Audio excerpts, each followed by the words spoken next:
ଯାଇଛି ଶାଢୀ ଉପରେ ସେଇଥିପାଇଁ ଧୋଇ ଶୁଖେଇକି ଆଇଛି। ହଉଛି ଦିଦି କେତେଟା ଅଣ୍ଡା ସିଝେଇବି କହୁନ? 25ଟା ଅଣ୍ଡା ସିଝା। ହେଲେ ଦିଦି ଆମର ତ 20 ଜଣ ପିଲା, 25ଟା କାଇଁ ସିଝେଇବି? 20 ଜଣ ପିଲାଙ୍କ ପାଇଁ 20ଟା, ତମ 2ଟା ମୋର 3ଟା। ତମେ କାଇଁ 3ଟା ଖାଇବ, ମୁଁ କାଇଁ 2ଟା ଖାଇବି? ମୁଁ କଣ ଏଇ ଅଙ୍ଗନବାଡିର ହେଡ୍? ହଁ ତମେ ହେଡ୍ ହେଲେ କଣ ହବ? ମୋ କାମ କଲା ବେଳକୁ ମୁଁ କରିବି, ଖାଇଲା ବେଳକୁ ତମେ ଖାଇବ? ନାଇଁ ଯଦି ସିଝେଇବି 26ଟା ତମର 3ଟା ମୋର 3ଟା, ଯଦି ସିଝେଇବି 24ଟା ତମର 2ଟା ମୋର 2ଟା। ହଁ ହଉ ହଉ ଯାହା କରୁଛ କର। ହଉ ବାଦେଇ ମାଇକିନାଟା ଶୁଣୁ ମୁଁ ଲେଖିବି ତୁ ପଚାରିବୁ ହେଲା। କିଛି ତ କହି ଆସିନି କାହାକୁ କିଛି କଥା କୁହ ହବ। ମାଉସୀ ତମ ବୋଉକୁ 7 ମାସ ହେଲା, ଅଙ୍ଗନବାଡିକୁ ନେଇକି ଯିବ, ତମ ବୋଉ ଓଜନ ହବ। ଆମର ଓଜନ କଣ୍ଟା ଅଛି, ସେ ଚାଲି ପାରିବନି, ଯିବନି। କଣ ଚାଲି ପାରିବନି? ଆଉ ପଇସା ମିଳିଲା ବେଳକୁ ତ ଭଲ ଶାଶୁ ବୋଉ ଚାଲିକି ପଳଉଛ, ଅଣ୍ଡା ଛତୁ ଆଣିବାକୁ ତ ଭଲ ପଳଉଛ, ଆଉ ଓଜନ ହବାକୁ କମେ ଯିବାନି? ଆମର କେହି ଯିବେନି, ତମେ ଗଲ। ସରକାର କେମିତି ଜାଣିବେ ସେ ପ୍ରେଗନେଣ୍ଟ ଅଛନ୍ତି ବୋଲି? ଆମେ ସିନା ଖାତାରେ ଲେଖିଲେ ସେ ଜାଣିବେ, ଆମକୁ ପଇସା ମିଳିବ ନହେଲେ କେମିତି ମିଳିବ? ହଁ ଆମେ ଯାଉଛୁ, ପଠେଇଦବ। ଅଙ୍ଗନବାଡି ଘଇତା ଛାଡି ଅଣ୍ଡା ଛତୁଆ ପାଇଁ ବାଡିଆ ବାଡି।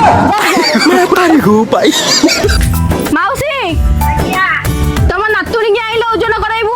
ଆସେ ଆସେ ଏଇ ତାକୁ ଓଜନ କରେ ସେ ବ୍ୟାଗରେ ପୁରା। ଏଇଠିକି ଆ। ନେବିନି ମା ତତେ, ତତେ କାଇଁ ନେବି? ଠିଆ ଠିଆ ତତେ ନେବିନି। ଆଲେ ତୁ କଣ୍ଟା ଆଣିନୁ? କଣ୍ଟା ଆଣିବା କଣ ଦରକାର? ଡେଲି ତ ଚାଉଳ ବାପୁଛି, ଜାଣିଦେବିନି ପିଲାଟା କେତେ କେଜି ଅଛି। ତାହେଲେ କେତେ କିଲୋ ହେଲା? 10 କିଲୋ ହବ। କୋଉ ଭଳିଆ ଅଙ୍ଗନବାଡି ଆସିଷ୍ଟାଣ୍ଟ ହେଇଛି ଜାଣି, ଆକୁ କି ଆସିଷ୍ଟାଣ୍ଟ କଲା କେଜାଣି? ହଁ ତମେ ପକାଅ। ହେଇଟି ଦିଦି ସବୁ କାମ ସରିଗଲା।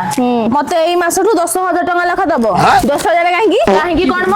ଏଇ ଯୋଉ ଗର୍ଭବତୀ ସ୍ତ୍ରୀ ଲୋକମାନଙ୍କ ପାଇଁ ସରକାର ଯୋଉ ପଇସା ଦଉଛି, ତମେ ତ ଭଲ ପଟି ମାରିକି ରଖୁଛ। ତାଙ୍କ ଅଣ୍ଡା ଛତୁଆ ବୁଟ ଡ୍ରାଏ ଫ୍ରୁଟ୍ସ ସେଗୁଡା ତ ରଖୁଛ ଭଲ। ତୁ ତ ବେଶୀ କଥା କହୁଛୁ, ତୋର ବେଶୀ କମ୍ପ୍ଲେନ। ଭାତ ଡାଣ କରିଦଉଛୁ, ଡାଲି ପାଣିଆ କରିଦଉଛୁ, ଅଣ୍ଡା ସିଝୁନି। ଡାଲି ପାଣିଆ ହଁ ତାନି ବୋଧେ, ଡାଲି ଥିଲେ ସିନା ମୁଁ ଭଲରେ ଡାଲି କରନ୍ତି। ତମେ ପରା ମାସ ମୁଣ୍ଡକୁ 10 କିଲୋ ଡାଲି ନେଇକି ପଳଉଛ। ମୁଁ କଣ ଏକା ନଉଛି, ତୁ କିଛି ନଉନୁ? ହଁ ମୁଁ 5 କିଲୋ ଡାଲି ନେଲେ ତମେ 10 କିଲୋ ନଉଛ, 2 ଗୁଣା ମୋଠୁ ଅଧିକ ନଉଛ। ଏ ଭଗବାନ, ଏ ମାଇକିଟାକୁ ପାରି ହବନି। ସତ କହିଲେ ତମେ କହୁଛ ପାରି ହବନି। ଶୁଣ ଏଥର ତମେ ଯୋଉଠୁ ଯୋଉଠୁ ସବୁ ପଟି ମାରିକି ରଖୁଛ, ମତେ ସେଥିରୁ ଭାଗେ ଦବ କହିଦଉଛି। ହଉ ହଉ ତୁ ଯା, ତୋ କଥା ମୁଁ ବୁଝିବି।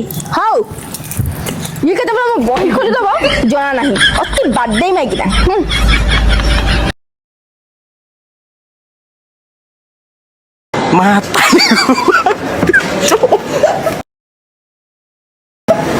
Matahari gue, Pak.